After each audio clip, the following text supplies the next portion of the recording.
Intrigue only gets deeper in Citadel Season 1, Episode 3. Let's talk about Infinite Shadows.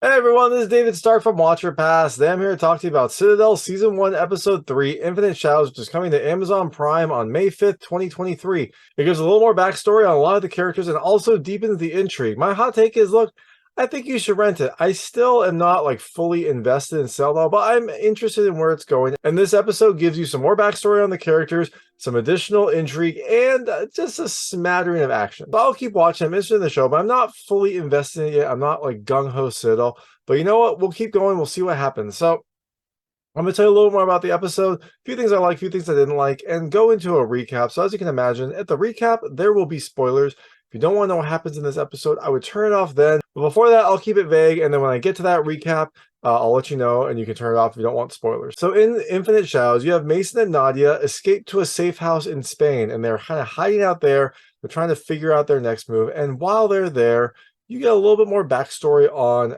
Mason and Nadia, how they met, how they both got involved in Citadel, and what their past was like. So during this time, you also have a parallel storyline with Bernard in Dahlia's custody and the things that happened to him there, none of which is pleasant, and some of it reveals interesting things about Bernard and the Citadel organization. So, things I liked about this episode. The first, you got like plots within plots. There's a lot of information that's revealed in this episode, and you get to know some backstory of some of the characters, and you get to have some questions about some of the characters.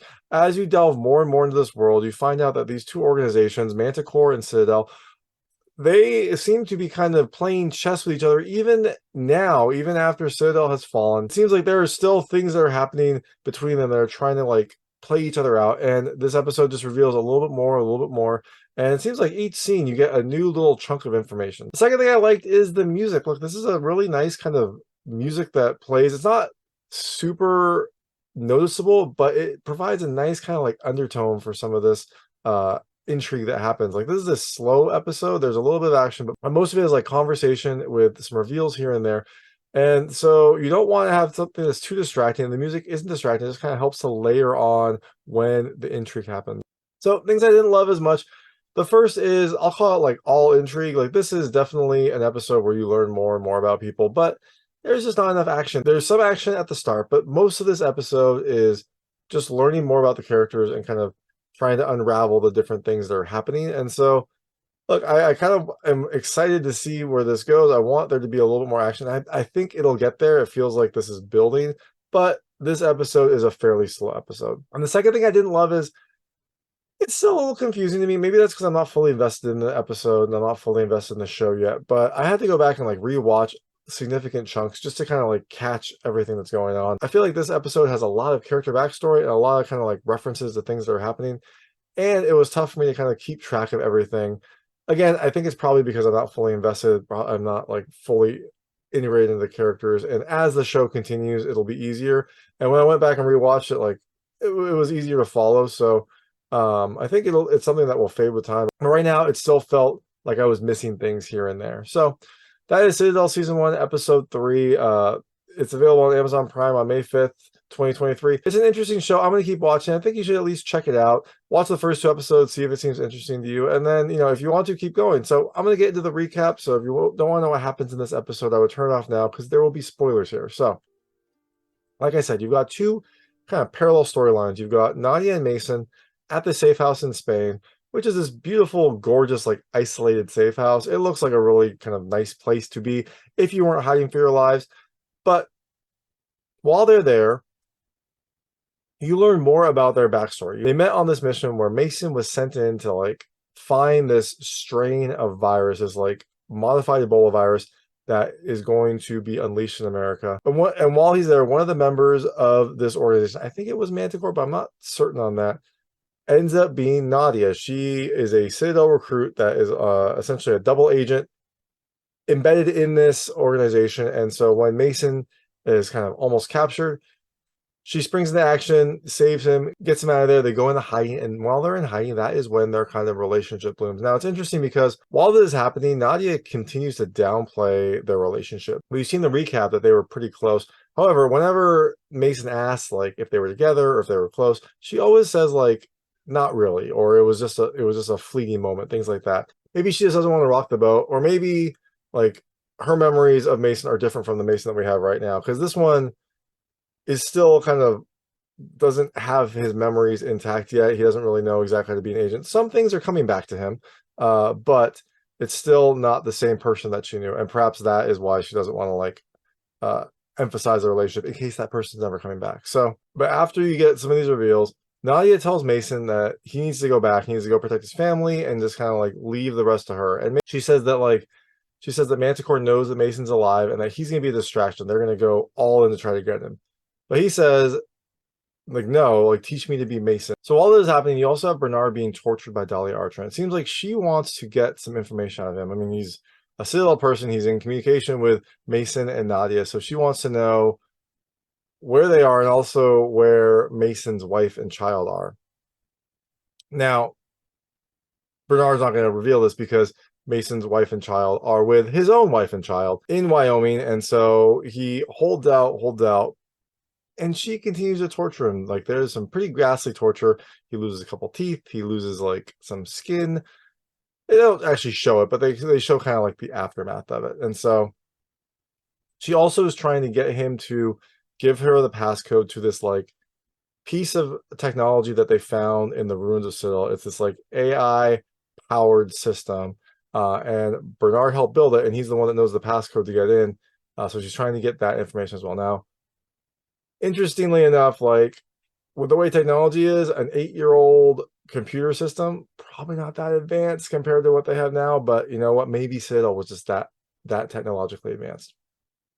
So in order to extract this information, after he says no, after he like refuses despite her torturing, she gets Anders to use a device that will like physically extract the memories. It's like essentially a drill, and I guess somehow it's going to tap into his brainstem and pull out the memories. But she gets him to do this. For some reason, she doesn't want to watch this. So while he's there, she like calls him in. He's got this like freaky looking drill thing, and then she leaves, like leaves him by himself. Oh, I feel like maybe she should have watched it, but it's fine. Before Anders is able to like actually do the extraction, Bernard looks at him and says that Brielle is still alive. And Brielle is someone that Anders was in love with, I guess, a long time ago, years ago. And he says that she's still alive and that he can prove it to him. He just needs his phone. So he delays the inevitable of getting his memory stolen by giving this information to Anders. So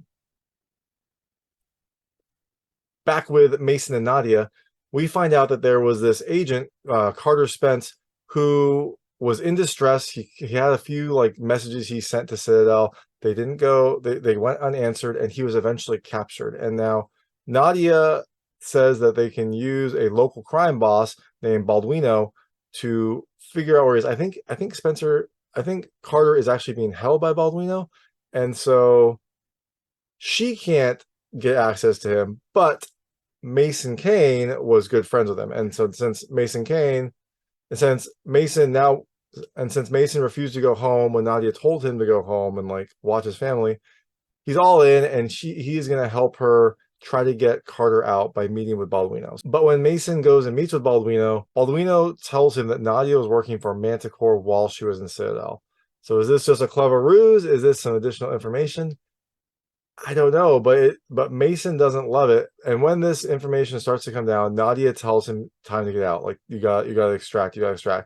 Mason wants this information, but eventually he listens to Nadia, pulls a gun, gets out of there, and leaves. So they don't get Carter, and Mason has some new questions. So back to Brielle, this person that Anders knew. So when Anders brings Bernard his phone, he pops it open. He shows him a picture of Mason and Mason's wife and child. And you find out that Mason's wife, Abby, I guess, was Brielle a long time ago. And during the episode, you find out that Abby also had a traumatic brain injury. A lot of memory loss in this series. Abby had a traumatic brain injury 9 years ago from a car accident, and she lost her memory.